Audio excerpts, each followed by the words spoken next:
Welcome into Duval Daily, presented by GenJag.com. I'm Jordan DeLugo. Thank you so much for tuning in here Thursday, June 5th. So Jaguars OTAs wrapped up. Currently, the Jaguars coaching staff, assistant coaches, having their roundtable, kind of an annual thing. Media members getting to interview and get to know these guys a little bit more. That did not work with my schedule today, so I'm not there, obviously, but do have an interesting ranking to look at here from PFF. PFF is ranking every position group in the NFL, and so they are now at cornerback, and it's really interesting to see what PFF has to say about the Jaguars corner. So we're going to dive into that here today and kind of my overall thoughts on what the Jaguars corner room could ultimately end up being in 2025 and how they might perform. So I'm excited to get into it. Really appreciate y'all being here. If you enjoy the content, please like and subscribe. Full disclosure, it is getting a little stormy outside, it looks like, and our dog Murray, she's afraid of storms, so she's sitting in my lap. Not very happy about the current weather situation, so if she ends up interrupting the show, it is what it is. 27 is where the Jaguars' top corner comes in on the list for PFF. And the Jaguars' top corner is, of course, Tyson Campbell. They write, another cornerback who has struggled to stay healthy, Campbell has yet to mirror the success he had in 2022 when his 80.7 PFF coverage grade ranked 7th and his PFF advanced coverage grade placed 4th. If he can stay healthy, Campbell has the talent to be a top 10 player.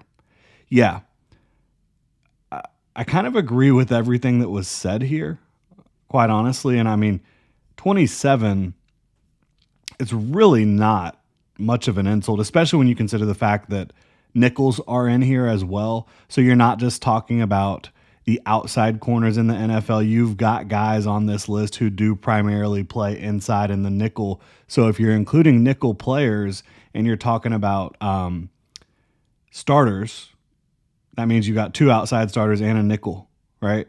That's like 96 players that are starters in the NFL. And for Tyson Campbell to come in at 27 after what was definitely a down year, I thought his 2023 started off pretty well, dealt with injuries both years in 2023 and 2024. When he did complete a full healthy season in 2022, as PFF stated, he was one of the best coverage players in the league.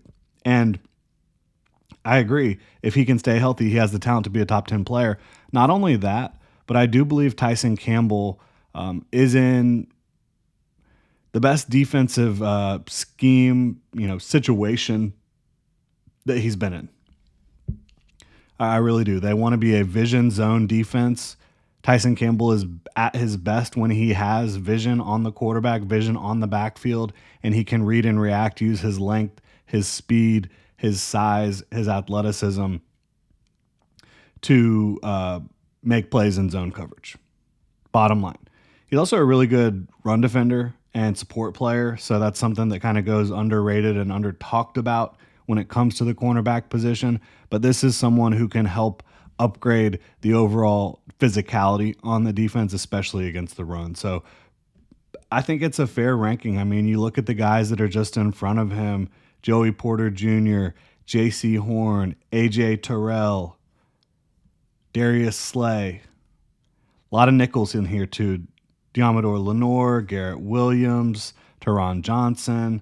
So, yeah, I think this is a fair spot for him, but I agree that if he is able to stay healthy, he'll probably end up being,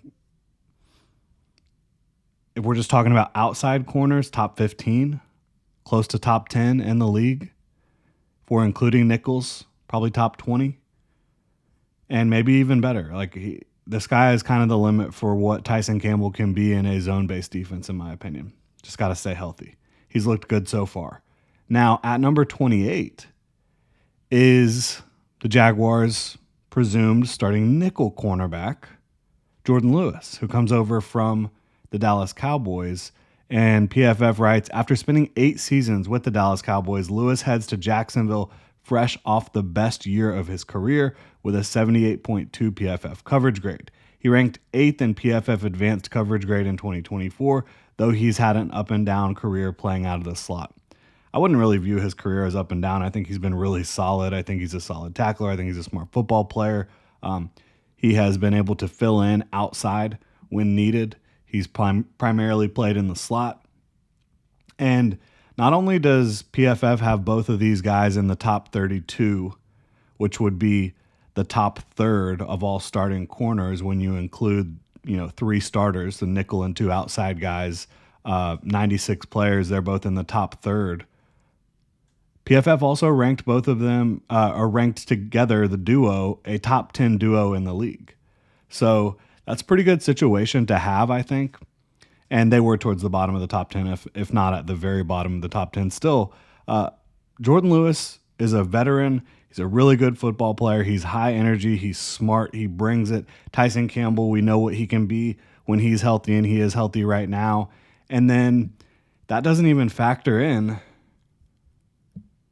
Travis Hunter, who is going to play corner. How often is he going to play corner? I don't know, but he is another important piece. I think that he's a really talented corner. Was CB1, was wide receiver 1.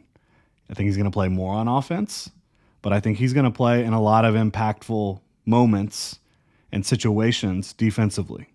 And I think his usage defensively could be matchup dependent, game dependent, situation dependent, but I think he's going to be, it's not just going to be like only third downs or 10 to 15 snaps a game defensively. I think he's going to play a lot on both sides. I think he's going to play more on offense. I wouldn't say that he's going to play the majority of the defensive snaps, but I think he's going to play a lot of them. And it is starting to come down out there, so hopefully we can stay cool here with Murray not freaking out on us here. But Tyson Campbell, Jordan Lewis, Travis Hunter. What's the rest of the cornerback room? You talk about Jarian Jones going into year 2. I'm a huge fan of his game.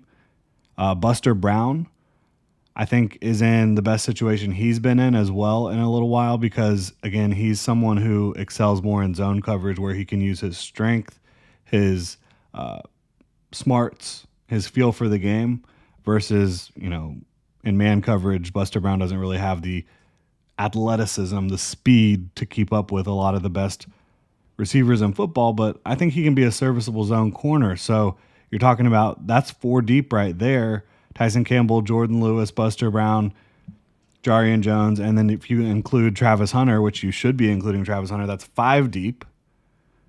And then you've got competition on the back end. You've got DeAndre Prince, who was drafted last year. He's got athleticism. He's got speed. He got an interception in practice today. Christian Braswell. A lot of guys competing. And I think that the Jaguars are going to be in a better situation at the cornerback position this year than they have been in a while. I think, Darius Williams and Tyson Campbell in a zone-based defense, that was a really good pairing. It was. Travis Hunter should be better than Darius Williams. As much as I love Darius Williams, he should be. He's just an unbelievably gifted corner. When he's out there in those big moments, I think the Jaguars cornerback room is going to be absolutely dynamite. And obviously, as a cornerback unit, you're pretty heavily dependent on the defensive front as well. I think the Jaguars' defensive front has a chance to be much improved and be much more disruptive. You're also, you need your safeties to do a good job, and your safeties need you to do a good job. It's kind of a symbiotic relationship back there. Eric Murray, the Jaguars like a lot. Caleb Bransaw, they took with their second pick in the 2025 NFL draft. Andrew Wingard's still back there as well competing. So it's going to be interesting to see how it plays out with this cornerback group. But PFF thinks that their top 2, Tyson Campbell, Jordan Lewis, are a top 10 duo in the league. They think both of them are top third among starting cornerbacks in the league. And again, that does not include Travis Hunter, Jarian Jones, who are 2 immensely talented players, especially Travis Hunter. Really appreciate y'all tuning in. If you enjoy the content, please like and subscribe. Y'all have a good one.